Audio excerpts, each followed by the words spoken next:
morning students, how are you? I am Neha Singh, your social study teacher. I hope you have revised your chapter in geography and you have read the chapter thoroughly, you have gone through the worksheet.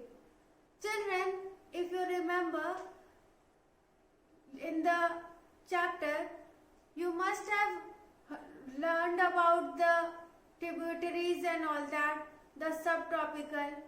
Today, we will be discussing about the Ganga-Brahmaputra basin.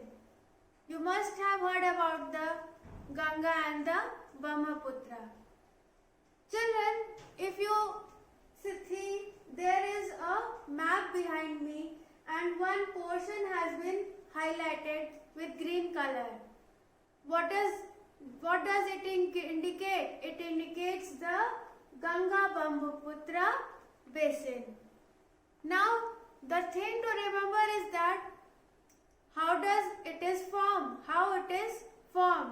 It is formed with the tributaries of Ganga and Brahmaputra river.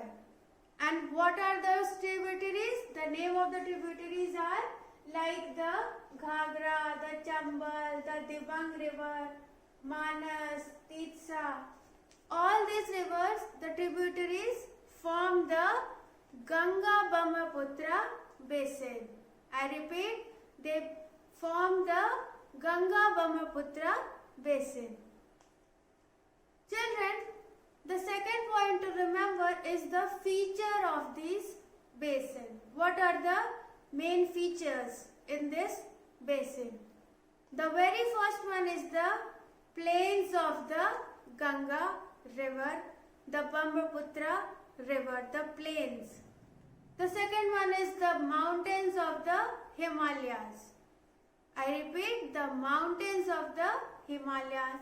And lastly, but not the least, the third one is the Sundarbans delta of the subhills. Like the Brahmaputra, the plains, the mountains and the Sundarban delta. These are the three main features of the Ganga-Brahmaputra basin. Students, you must be thinking, what type of climate do we observe in the Ganga-Brahmaputra basin? Let us discuss. The first one is that area is dominated by the monsoon climate. You can see the picture that it is very hot in summers and very cold in winters. Means in summers it's very hot, extremely hot, and in winters it's very cold. The point to remember is that when does the rain falls? It is from mid-June. As we have already told that it is a monsoon climate. So the rain falls from the mid-June to mid-September. You must have experienced that in July and in September, August, there is monsoon season. We can experience rain all the time. So, to remember is that this basin has a monsoon climate. Students, let us discuss about the topography of the Ganga-Brahmaputra basin. So, as you know that it is of a plain area, the soil is very fertile. So, agriculture is the main occupation over there. The second thing is that the slopey area, that's why very few people prefer to live over there. And regarding the crops, what do they grow? They grow sugarcane, jute. Main crops are wheat, maize, gram, millets. All these are grown very easily.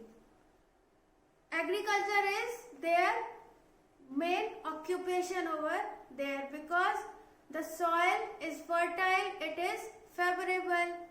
the plain area. So population is also over there.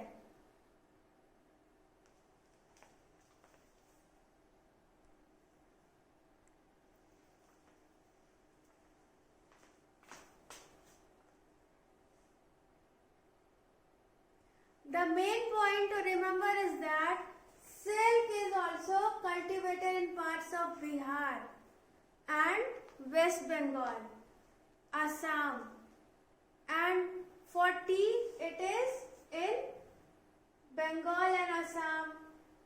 So we have a variety of things to be grown over there. Children, let us discuss about the vegetation in the Ganga-Brahmaputra basin. You can see a picture that it is silk, wheat, the tea, banana, sugarcane. These are all found in the Ganga-Brahmaputra basin, but particularly in the plain areas we have deciduous trees, the forest. In the deciduous forest, which tree includes? It includes the trees like peepal, sal, and the teak. These are the examples of deciduous forest. At the Brahmaputra basin, we can find thick bamboo trees. And in the parts of Uttarakhand, Sikkim and Arunachal Pradesh, we have coniferous forest in which we can find the trees like the pine, the fir. These are the trees which you can find at the parts of Uttarakhand, Arunachal Pradesh and Sikkim. Why? Because the climate there is cool, it is favorable for that, and the slopes are steep. I repeat, because the climate over there is favorable, cool, and the slopes are steep. I am repeating again that we have these things in the Brahmaputra basin, Ganga-Brahmaputra basin, the vegetation like silk, wheat, tea, bamboo, all these things. With this topic, I think you have understood the chapter. Please read the chapter once more, go through the worksheets, join the live classes, underline the difficult words or important lines in the book with your pencil, discuss in the live classes. All your doubts will be clear. For the further chapter, we will be meeting very soon in the next video. Till then, thank you. Take care.